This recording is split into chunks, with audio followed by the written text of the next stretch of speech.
Michael, welcome back to the gym. It's almost as if you never really left. The walls are still the same color, but it is super cold over here. I've had to give up shaving. But even at that distance, we've heard the plight. And I know that you want to try and keep on it, much like we did in the COVID days, until you can get back into the local CrossFit over there. Because as good as it is to work out at home, we all know it's nowhere near as good as... Wow! What are you doing? So we've still got your old family members here. No kettlebell left behind. So using our friends here, I've got 3 workouts that could keep you going until you can get back in the gym. This first one is going to be an AMRAP, as many rounds and reps as possible, and you can be sort of fluid with the time. It could be 10 minutes, 15 or 20. How much time do you have? How many reps do you want to do? If there was one hero of COVID, it was the Russian kettlebell swing. Nice flat back, snap at the knees, glute squeeze at the top. I can't think of a muscle this isn't working. For this AMRAP, I'm going to go with 25 reps per round. Next up, we go to Wee Michael to help us out with our kettlebell twists. I was talking to Zac Efron on the phone the other day, as I often do, and he said this is how he prepared for Baywatch. This and chicken and rice, I guess. Avoid distraction if possible. With the swings, we've got our pulling movement. Here we've got our pushing movement. Try and keep a nice tight plank from the ankle to the shoulder. Good idea to video yourself the first couple of times. I like these 3 because it keeps it kind of simple.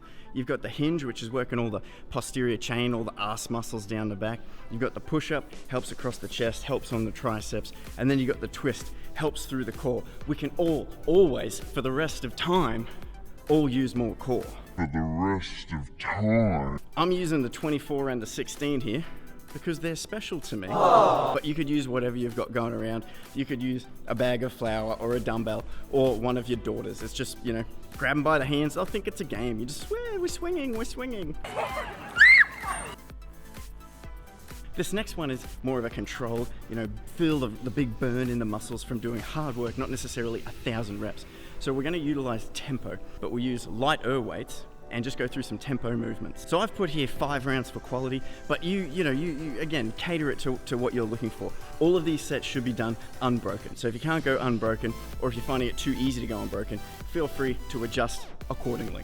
Once again, I'm recruiting the 16 kilos of Wee Michael to go through these tempo squats, nice and slow. If as you're getting through, it just becomes a bit nightmarish, I can understand if the last few are not as slow as the first few. It would be good to have a timer that you can look at and go, well, that set took me, say, 50 seconds, and the next set took me 45, so I think I'm getting a little tired. You could do this next one standing, but I prefer seated. It does take out any sort of ghosts of momentum. You start with the hand in, looking at your torso, rotate out using your shoulder, steadily press up. Going too heavy is your only enemy on this movement. It will put your joints into positions that we're not expecting.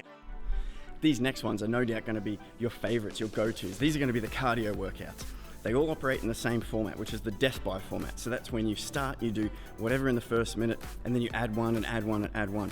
But I'm playing with the numbers a little bit because we're going to have movements that are quite simple. And if you're just adding one each round, it would take like half an hour until you actually ran out of time to do them in the minute, because that's the game of the death by.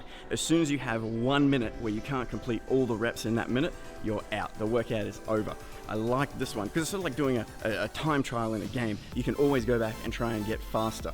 And with these death buys, you're just trying to go back and get a higher score each time.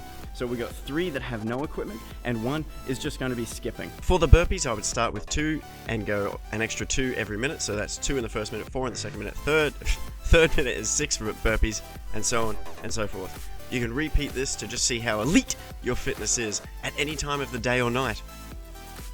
Death by 10-meter shuttles. Start with 10 meters in the first minute, 20 meters in the second minute, and so on and so forth until you complete no more shuttles. Much like all death buys, this one will tell you a lot about you as a person. Lucky last we got the skipping. I do this in sets of 10 in the first minute, 20 in the second minute, and so on. Star jumps, totally acceptable too. I'd keep the same reps as the skipping.